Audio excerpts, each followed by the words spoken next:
how to experience the living presence of God. I always tell people,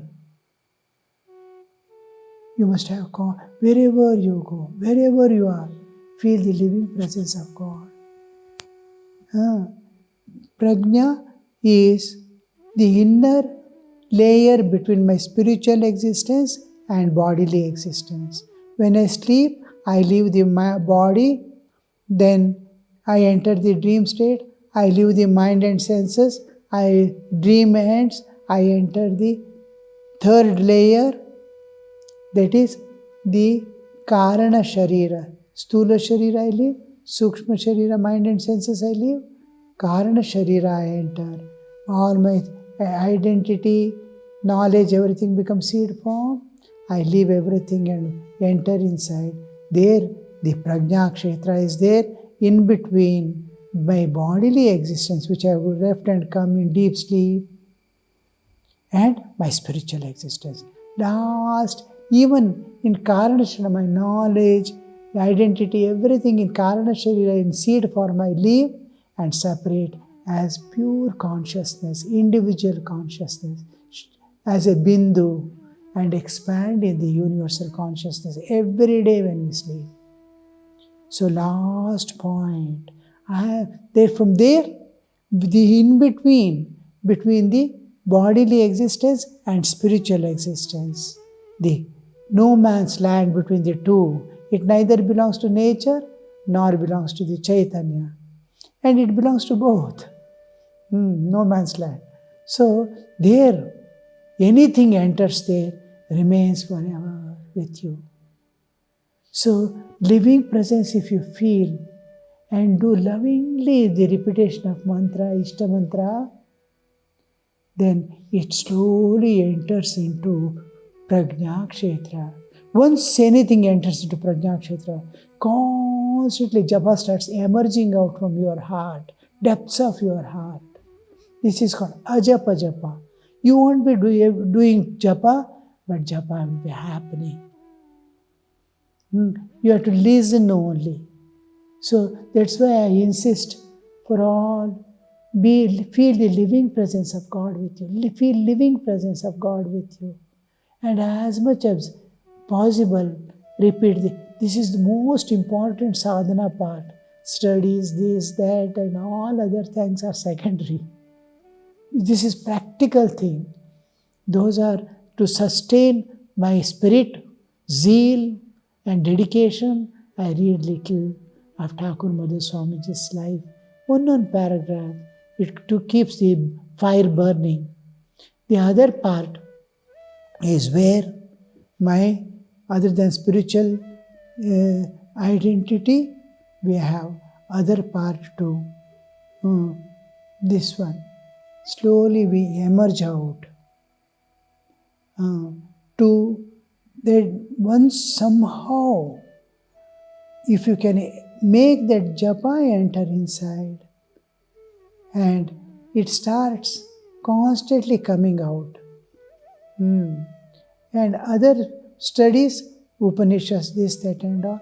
One part is our Thakur Mother Swamiji's. It constantly reminds you of, you have to realize God. You're holding on to ideal is possible through these three entities. Thakur Mother Swamiji's life. Other scriptures, just Bhagavad Gita, Upanishad, one line here also is sufficient. One stanza is also sufficient, Bhagavad Gita daily, and then Upanishad. That gives me where I am going, what is God. That understanding it will be giving me to tally with my day-to-day movements. In that scripture, it has described God as this one, this way. The Ananta Kalyana Gunak Paripurna, all these things make you go closer to God, and this keeps you constantly aware of the ideal, goal, and your path. So, this living presence of God, we start experiencing how to do it. Living presence of God is just Spiritualize everything. Your thoughts, your feelings, your actions, everything must be spiritualized. Wherever you go, whatever you see, whatever you do, convert into spiritual. How to spiritualize day-to-day activities. You have to spiritualize. Bring God into picture.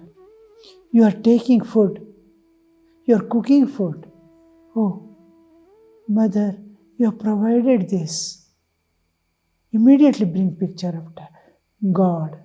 Oh, Mother Earth is giving all needed for our existence. How the fire is there, vegetables are there, this is there. I am cooking.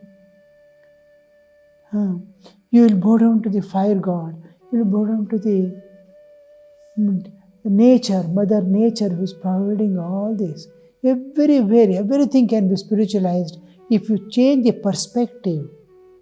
Whenever a thing you do, we do it as sometimes as duty, sometimes liking or disliking. Change your perspective and see. Look at it from nature. Look at from God. Look at from the enlightened soul. Look at from the serious sadhaka. Then you see new versions of the same thing. You can easily spiritualize every bit of, even fighting. See, Krishna, war. He wants him to spiritualize everything. Know that you are doing for God and I am doing, you understand. You are only an instrument. Nimitta matram bhava sarveshakshi. Be a nimitta only. I do it. We forget God is within and He is doing everything. I identify with the external body and say, I am doing. Who is doing? If the consciousness goes back, never to come back, you are in coma. How long will I say, I will do? Actually, I am not doing. Nature is getting it done, everything. So, by spiritualizing every aspect of life, every thought that passes associated with working in the office, oh, God has given me this body. I am going to work. This work is an offering to nature. Nature's body, nature's mind, nature's senses, nature's intellect, nature's habits, everything is nature's. What is their mind? And nature is getting done, nature's things. I am offering this to nature. And what about your remuneration you are getting? It is prasad of God. Don't link your remunerations with your work that you are doing. You are making a mistake. They are entirely separate. We combine it. We should not do that. As spiritual aspects, we should not do. Okay, you can spiritualize everything. By spiritualizing, we convert. We feel the living presence of God with us at all times.